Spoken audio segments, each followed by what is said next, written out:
Redlands, which is to help people kind of find out where we are, an hour and a half away from Disneyland in SoCal. Yeah. I'm originally from Mexico. We moved here to California at like the age of 5 or 6, and we've been here ever since then. Currently living in the city of San Bernardino. All right. Tell me more about your name. How do you spell your first name? My first name is spelled Hiossy. So my parents just found initials of different family members, and they really liked the initials, and they kind of tossed it together, and they're like, hey, Hiossy sounds nice. So that's what they ended up going with. Okay, do you know all the names? No, I don't. Yeah, that's a funny thing, right? Like, I don't know all of them. One day.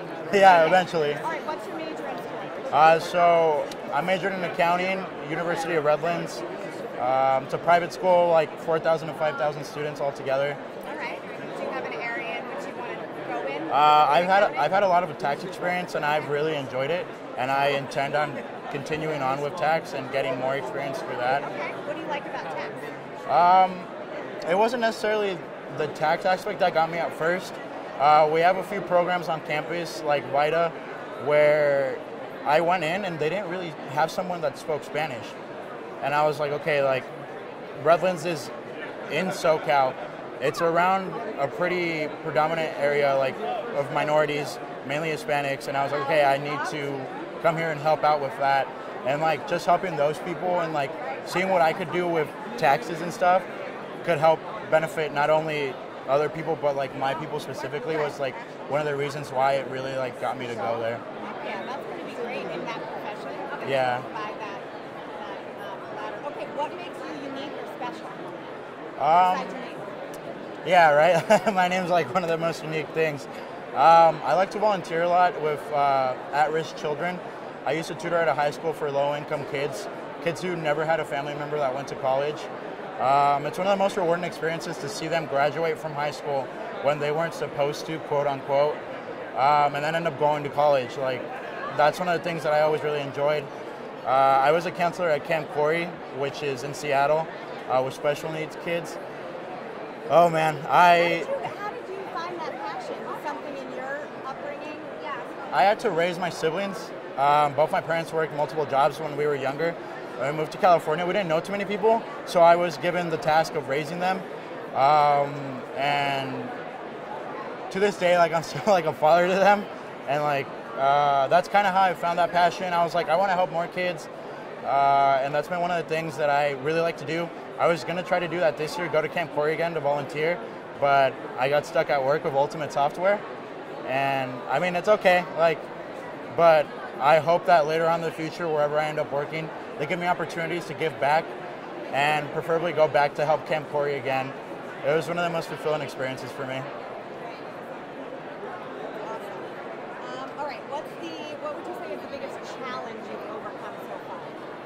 I think the biggest challenge for me was getting to college and figuring out what to do. I had to work multiple jobs to pay for tuition. It's really expensive in Redlands, and yeah, it's like a little, like, close to $50K. And yeah, I got a little bit in scholarships, and I had to work multiple jobs. And when I came out of high school, I never really had to study. I graduated like top of my class, like 1%, and like never opened a book when I was in high school. And I got to college, and it's like, oh wait, that doesn't work here. And while working multiple jobs and learning all about college, it was like one of the most challenging things. It got to the point where I was sitting at our auditorium that we have, our Greek auditorium, where graduation is, and I was literally applying to go to a community college because I wasn't going to be able to afford it and get through it until I got a little bit of help there. The university was like, hey, we've noticed like the things that you do, you're very involved on campus, and they ended up giving me more financial aid. But had it not been for the work ethic that I got from a younger age working with my parents, I wouldn't have really persevered. And I'm going to be a senior this upcoming year, and I'm on track to get my CPA. I'm going to graduate with 160 to 170 units. I'm still working multiple jobs, and yeah, that's one of the greatest challenges that I've overcome so far. You're an achiever, so that's awesome. Yeah, thank you. Well done. Is there anything else you want to share about you? No, I think like the whole volunteering really encompasses me. Like, Aside from that, like I work as a DJ, like Oh, what? on the What? weekends. What? On the weekends, yeah. Come on, do it.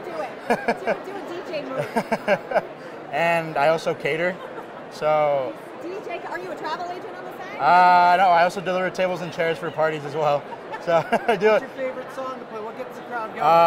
Suavemente is something that always gets people going. Can you sing it or spin it or do something? I can do a lot of things, but singing is not one. I enjoy to sing, but I will say other people don't enjoy hearing it. What are you doing while Suavemente is playing? Like, show me behind the turntables. Like yeah, like you gotta like put some salsa in it. You gotta like dance too. Like you can't just stand there and be like, okay, here's the music. Like essentially, then you could just put a playlist and let them dance. So. I think we're good. All right. Okay. Thank you. I'll take that mic.